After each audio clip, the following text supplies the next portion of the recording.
Hello प्यारे विद्यार्थियों। Last lecture में हमने शुरू किया था क्रॉप डिसीज़ के बारे में और हमने उसमें डिसीज़ की टाइप्स, कॉज क्या हैं, डेफिनेशन क्रॉप डिसीज़ की ये करी थी। आज हम लेंगे सिम्टम्स के बारे में कि वो कौन कौन से सिम्टम्स होते हैं जो क्रॉप डिसीज़ में अक्सर देखने को मिलते हैं।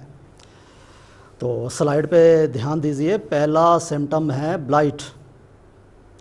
ब्लाइट एक ऐसा सिम्टम है डिसीज़ का जिसमें प्लांट्स के पत्ते इस प्रकार से झुलसे हुए नज़र आते हैं जैसे कि उनके सामने यानी कि फायर आग को कर दिया हो, जैसे पत्ते आग के सामने झुलस जाते हैं, ब्लैकिश हो जाते हैं।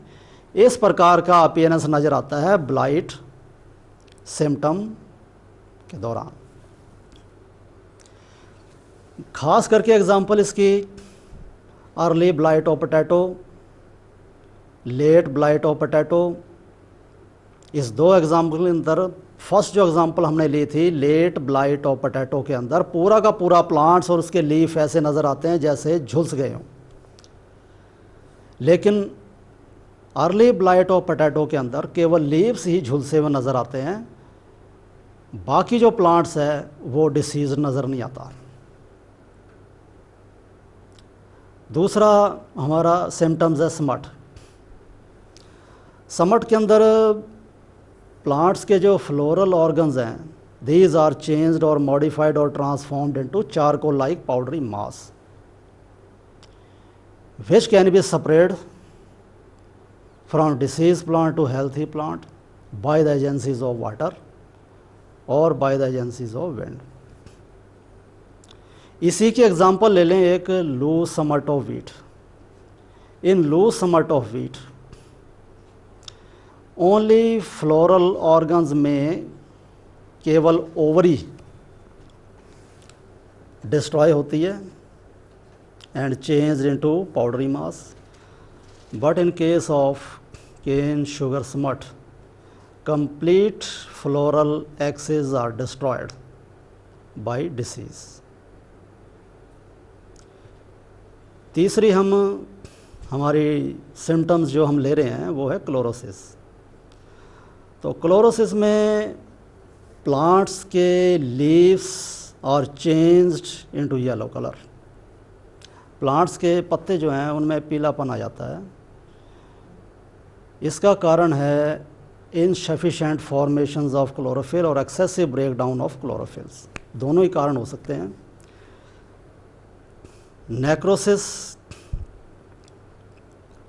नेक्रोसिस में क्या होता है कि प्लांट्स के लीफ के बीच में सर्कुलर फॉर्म के अंदर टिश्यूज़ जो हैं वो डेड हो जाते हैं। So in necrosis tissues are dead on leaf here and there, लेकिन प्लांट्स के बाकी पार्ट्स, फ्लोरल ऑर्गन्स और उसके दूसरे पार्ट्स ओवरीज वगैरह वो इन्फेक्टेड नहीं होते। अगला सिम्टम्स डिसीज़ का है विल्ट। विल्ट स्टूडेंट्स जनरली उस समय देखने को मिलता है जब वातावरण काफ़ी गर्म होता है, during bright day periods in hot summers.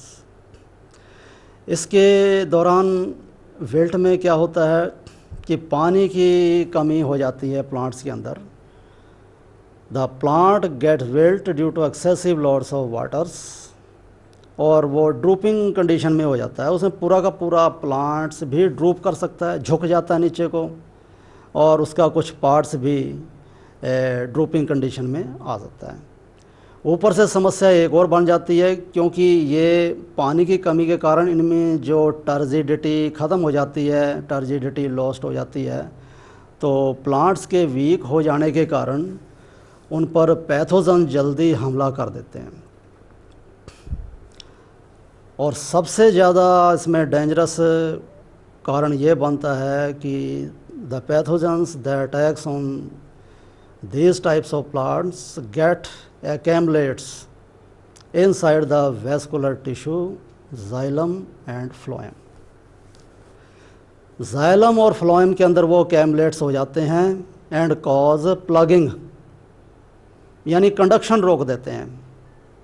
इससे क्या होता है कि पानी एक स्थान से प्लांट्स के पार्ट्स के दूसरे स्थान तक और translocations of food from one part of the plant to other plant, यानी जो पार्ट्स प्लांट्स का विल्ट हो चुका है वहाँ सप्लाई बंद हो जाती है। अल्टीमेटली द होल प्लांट्स और the parts of the plants die. इससे कल्टीवेटर्स को बहुत ज़्यादा नुकसान होता है। अगला हमारा सिम्टम है स्ट्रीक्स। स्ट्रीक्स में क्या होता है कि लीफ के ऊपर के पोर्शन पर लेजियंस हो जाते हैं, घाव जैसे चकते से हो जाते हैं। जैसे हम भी देखते हैं कि हमारे अगर बॉडी के ऊपर ब्लेड लग जाए तो ब्लड की एक धार सी नज़र आ जाती है। सेम इसमें होता है स्ट्रीक्स में कि लीफ के ऊपर इस प्रकार से नज़र आता है कि कोई चीज़ कोई ब्लेड वगैरह लगा दिया हो और प्रोटोप्लाज्म उसमें ऊज आउट स्ट्रीक के रूप में नज़र आता है। So streak is elongated lesions on the surface of the leaves which are caused by pathogens. In case of scab, scab के अंदर क्रस्ट बन जाते हैं on the sides of the leaf. जैसे लीफ है, इसकी जो साइड्स हैं वो बहुत हार्ड हो जाती हैं। हार्ड होने के कारण उनमें क्रैकिंग आ जाती है। और ये जो स्कैब है, स्कैब सिम्टम में जो क्रस्ट है, अगर डिसीज़ अपना सेवियर फॉर्म ले ले तो पूरे के पूरे लीफ जो हैं ये हार्ड हो जाते हैं और वो कट जाते हैं और अल्टीमेटली लीफ पार्ट्स और complete plants die after some times. सबसे बढ़िया एग्जांपल इसकी एप्पल स्कैब में मिलती है। एप्पल स्कैब में डिसीज़ के ये सिम्टम बहुत क्लियर और बढ़िया नज़र आते हैं। इसके अलावा हमारा अगला सिम्टम्स हैं डंपिंग ऑफ। ये सिम्टम जनरली यंग सीडलिंग्स में देखने को मिलता है जिसमें फंगस अटैक कर देते हैं। यंग सीडलिंग की रूट, उसके बाद stem and then whole plants destroyed by fungus. नौवां हमारा जो सिम्टम्स है वो है कैंकर्स। In case of cankers, there is formations or changing or modifications or transformations of dead tissue inside the cortex and leaf and stem। बहुत गहराई के अंदर जाकर टिश्यू जो हैं वो डेड होने शुरू हो जाते हैं। उससे प्रोडक्शन पर ज़्यादा असर पड़ता है। इसकी एग्ज़ाम्पल हमें अक्सर देखने को मिल जाती है जिसका नाम है citrus canker of citrus species और पिंक डिसीज़ ऑफ रबड़। इन दोनों के अंदर कैंकर्स के सिम्टम बहुत हाईलाइट तरीके से देखने को मिल जाते हैं। 10वां हमारा जो सिम्टम्स है वो है गोमोसिस एंड एक्सुडेशंस। गोमोसिस एंड एक्सुडेशंस में क्या होता है कि प्लांट्स के कट पोर्शन से कुछ प्लांट मटेरियल्स ऊज आउट होते हैं, एक्सुडेट होते हैं और वो बाहर आने के बाद सॉलिड ठोस रूप धारण कर लेते हैं। जैसे अकेशिया अरेबिका में है, अगर इस प्लांट्स के अंदर कट मारा जाए तो गोंद जैसा पदार्थ जो है वो सूख जाता है। This condition is called gummosis. अगला हमारा सिम्टम्स जो है 11 नंबर का वो है डाई बैक। डाई बैक में एक ऐसा सिम्टम है जिसमें प्लांट्स अल्टीमेटली ख़त्म होना शुरू होता है, डिस्ट्रॉय होना शुरू हो जाता है, लेकिन स्पेशल फीचर क्या है इसका, from tip to backwards. The plant starts dying from tip to backwards in die back symptoms. अगला हमारा सिम्टम है यह vein clearing. In vein clearing plants के लीव्स के अंदर की वेन्स तो येलो होनी शुरू हो जाती हैं due to excessive break down of chlorophyll, लेकिन उसके लीफ ब्लेड का बाकी जो हिस्सा है वो as it is green colour का रहता है।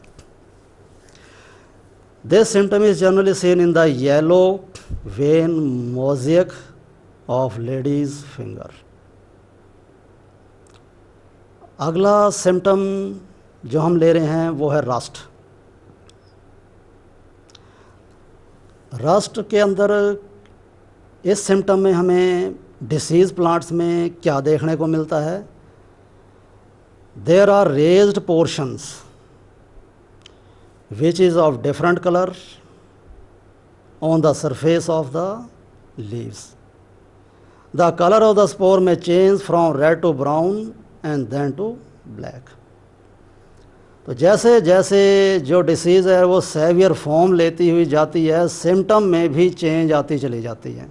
तो स्टूडेंट्स, हमारा लास्ट सिम्टम है वाइट रस्ट। जैसे वाइट का नाम बोला गया है, इसमें भी रेज्ड पोर्शन बन जाते हैं लीफ के ऊपर और लीफ के नीचे वाले पोर्शन में भी, ये lower side of the leaves और अपर साइड्स ऑफ द लीव्स, लेकिन वो रहते हैं वाइट कलर के ही हैं, दे रिमेन्स इन वाइट कलर्ड। तो ये थे स्टूडेंट्स, आपको सिम्टम्स के बारे में बताया गया था कि क्रॉप डिसीज़ के अंदर ज़्यादातर कितने प्रकार के सिम्टम्स होते हैं। और इसके बाद मैं लूँगा कंट्रोल ऑफ द डिसीज़, कि बीमारियों को कंट्रोल करने के लिए हम कौन कौन से मेथड्स का सहारा लेंगे।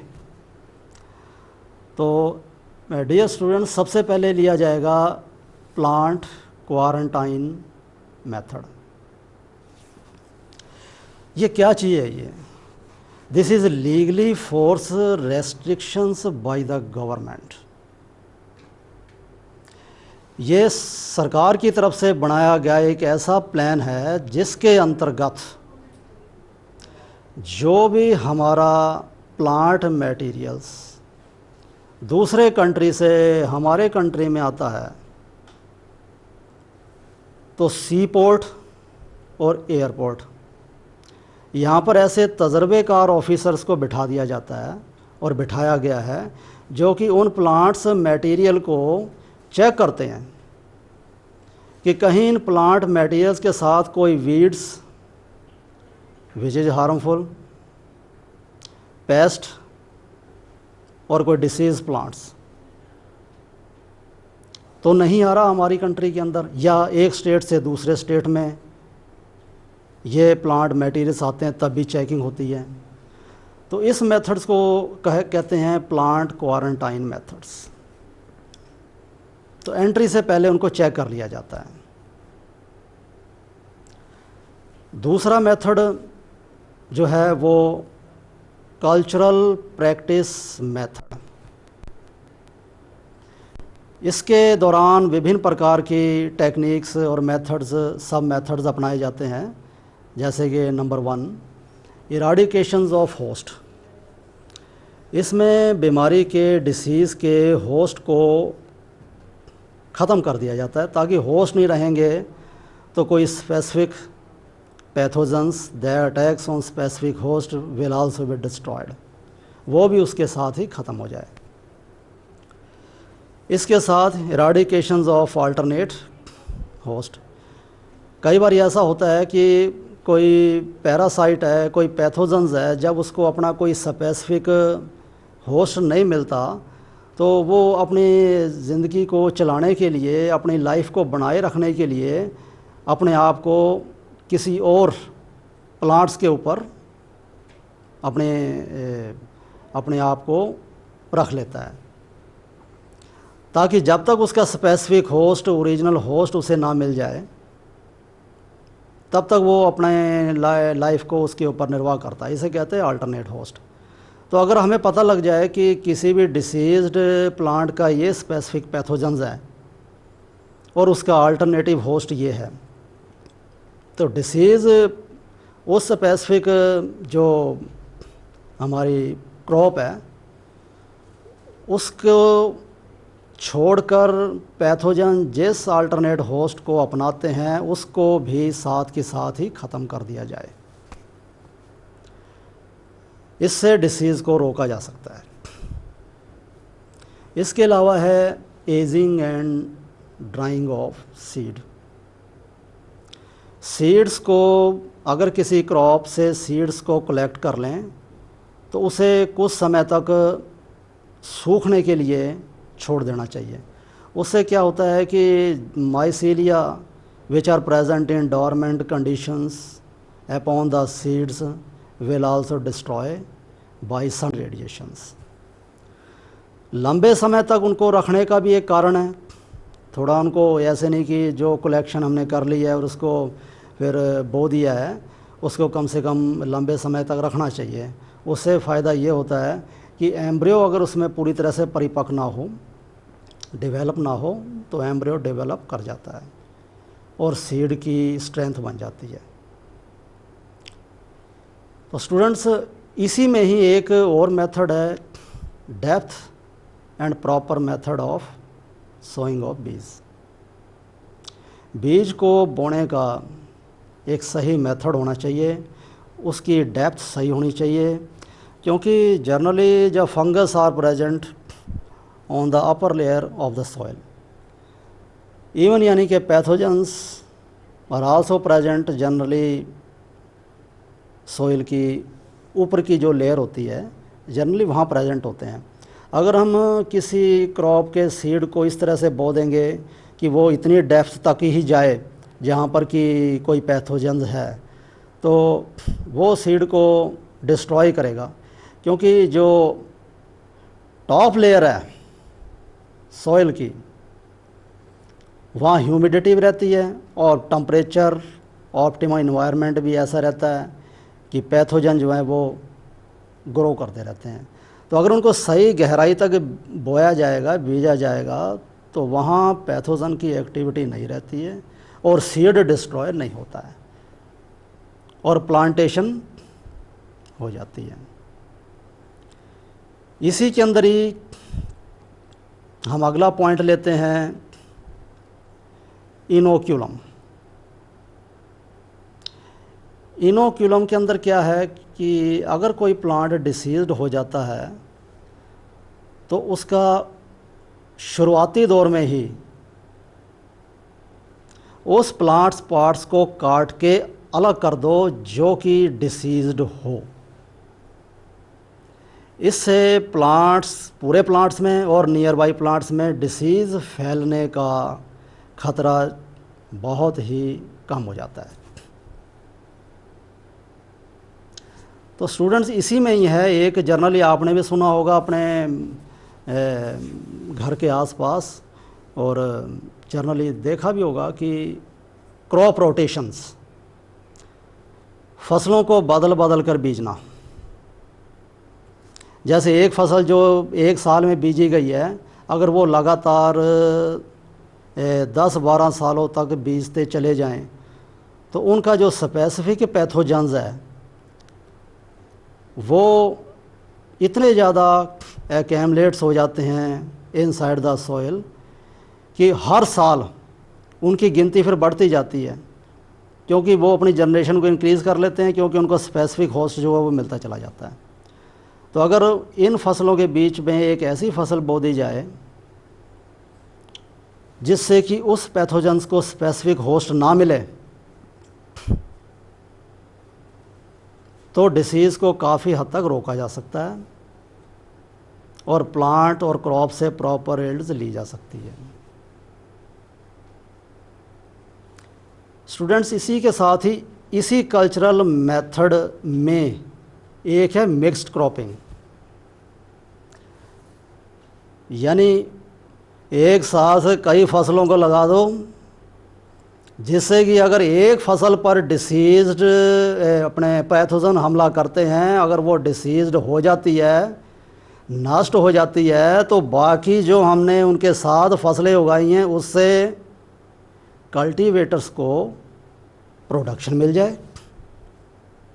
लेकिन इसमें एक ख़ास किस्म का ध्यान ये रखना चाहिए कि तीनों फसलें या क्रॉप्स ऐसी ना हो जिनकी न्यूट्रिशनल एब्जॉर्प्शन पावर एक जैसी हो, ऐसी होनी चाहिए। अगर किसी की न्यूट्रिशन एब्जॉर्प्शन पावर ज़्यादा होगी तो जो साथ लगती फसलें हैं जो हमने उनके साथ बोई हैं उनको न्यूट्रिशन नहीं मिलेगा और वो प्रॉपर ग्रोथ नहीं करेंगी और उससे प्रोडक्शन जो है वो बहुत कम मिलेगी। तो मिक्स क्रॉपिंग के अंदर इस प्रकार का ख़ास ध्यान रखा जाना चाहिए। तो स्टूडेंट्स, ये था हमारा कल्चरल मेथड जिसके दौरान हमने दूसरे सब मेथड्स यूज़ किए हैं। इसके अलावा अगला मेथड है हमारा फिज़िकल मेथड। इसके अंदर कौन कौन से सब मेथड्स आते हैं, जैसे हॉट एयर ट्रीटमेंट्स। इसमें हॉट एयर ट्रीटमेंट्स के द्वारा क्या होता है कि पैथोजेंस का ऑप्टिमम कंडीशंस ग्रो करने की है वो उसे नहीं मिल पाती और उनकी एक्टिविटी रुक जाती है, उनकी जनरेशन रुक जाती है और उनकी मार्क क्षमता जो है वो भी कम हो जाती है। हॉट एयर ट्रीटमेंट के बाद अगला हमारा फिज़िकल मेथड में कंट्रोल मेथड ऑफ डिसीज़ का है रेडिएशंस। यानी कि सीड्स को जो कलेक्शन की जाती है, जो हमने फसल के लिए बोने हैं, उनको प्रॉपर रेडिएशन में रखा जाना चाहिए। कि जैसे आपको पहले भी बताया है कि अगर any dormant mycelia present upon the seeds they will destroy by high radiations. Generally high temperature पर रखा जाए तो उसका ज़्यादा बढ़िया लाभ होता है। इसी तरह से ही हमारे फिज़िकल मेथड के अंदर एक और आता है रेफ्रिजरेशंस। अगर सीड्स को बहुत ही कम तापक्रम पर रखा जाए तो इसी दौरान इस मेथड्स के द्वारा भी पैथोजेंस को वो ऑप्टिमम इन्वायरमेंट नहीं मिलता जिससे कि वो ग्रो कर सकें और जो डिसीज़ जो है वो क्रॉप डिसीज़ जो है वो पनप सकें। तो ये फिज़िकल मेथड हैं, ये एक्चुअली में तो बहुत कम यूज़ किए जाते हैं। ये जनरली तो इनको सीड्स के लिए ज़्यादा पॉपुलर हैं ये। अगला हमारा जो मेथड है वो केमिकल मेथड है। Chemical method to control disease are the most important most useful method. सबसे पहले इसमें जो हम मेथड लेंगे वो है यूज़ ऑफ फंगीसाइड्स। ज़्यादातर हर साल मौसम बदलने पर, नमी शुरू होने पर, बरसातों के शुरू होने पर, दिसंबर के महीने में और ये जून जुलाई के महीने में जो माइसीलिया है, फंगस है, वो जल्दी अटैक करती है डिसीज़ प्लांट्स के ऊपर। जैसे red rot of sugar cane है, ये फंगस शुगर केन पर तब हमला करती है जब रेनी सीजन शुरू होने के बाद समाप्त होने वाला होता है, उस समय ये फंगस हमला करता है। तो इसके साथ जैसे फंगीसाइड है, यानी fungicides are the chemical that kills fungus. तो इसमें एग्जाम्पल बहुत ज़्यादा हैं। तो इसका अगर यूज़ किया जाए या अपने किसी पड़ोस में किसी को बताया जाए तो इससे फिर पता लगता है कि हम पढ़े लिखे हैं। तो मैं आपको कुछ इसमें नाम बताता हूँ कि बोर्डियक्स मिक्सचर और Burgundy mixtures, these two chemicals are most popular for fungicides. इसके अलावा लाइम सल्फ़र, ये तीन हैं इनऑर्गेनिक कंपाउंड्स। और एक और भी फंगीसाइड्स है जो जनरली कम यूज़ किया जाता है, mercurous chloride and mercuric chloride. Organic compound भी हैं, nabam, it is also popular to kill the fungus. Antibiotic में हम यूज़ कर सकते हैं streptomycin, tetracycline. These two chemicals are very helpful to kill the mycelia of fungus from the field or from the disease plant. इसके अलावा और chemicals भी हैं, जैसे इंसेक्ट्स को ख़त्म करने के लिए insecticides. There are various types of insecticides are present that kill specific insects. ऐसे ही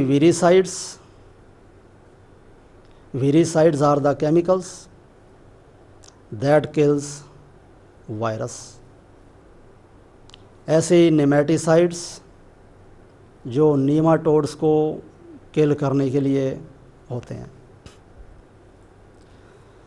तो ये हमारे कुछ केमिकल्स थे जो कि क्रॉप प्लांट्स पर लगने वाली बीमारियों को ख़त्म करने के लिए यूज़ किए जाते हैं। अगला मेथड जो हम यूज़ कर रहे हैं डिसीज़ कंट्रोल का, तो उसमें है यूज़ ऑफ रेसिस्टेंस वेराइटीज़। तो आजकल जनरली काफ़ी क्रॉप ऐसी आ गई हैं जिनकी रेसिस्टेंट वेराइटी जो है वो बहुत बन गई हैं। जैसे वीट के अंदर triticale, this is improved variety. अगर रेसिस्टेंट वेराइटी का यूज़ किया जाए क्रॉप के लिए, तो उससे क्या होगा कि डिसीज़ लगने की संभावना इन वेराइटीज़ में अत्यधिक कम हो जाती है, और जो प्लांट्स हैं, क्रॉप्स हैं, वो डिसीज़ से डिस्ट्रॉय नहीं होते, प्रोडक्शन पूरी मिलती है। और सबसे बड़ी बात यह है कि इनके लिए use of chemicals is not necessary. बहुत सी ऐसी इम्प्रूव्ड वेराइटीज़ हैं जिन पर केमिकल्स का स्प्रे करने की ज़रूरत नहीं होती, क्योंकि इनमें डिसीज़ अक्सर नहीं लगती हैं, क्योंकि इनमें इनकी हाइब्रिड विगोरिटी बहुत ज़्यादा होती है किसी भी पैथोजन से लड़ने के लिए। इसके अलावा लास्ट हमारा जो मेथड रह गया है डिसीज़ कंट्रोल का, वो है बायोलॉजिकल कंट्रोल मेथड। इस मेथड में स्टूडेंट्स क्या किया जाता है, इसके अंदर एक ऑर्गेनिजम्स को ख़त्म करने के लिए, एक पैथोजन्स को ख़त्म करने के लिए दूसरे लिविंग ऑर्गेनिजम्स का सहारा लिया जाता है।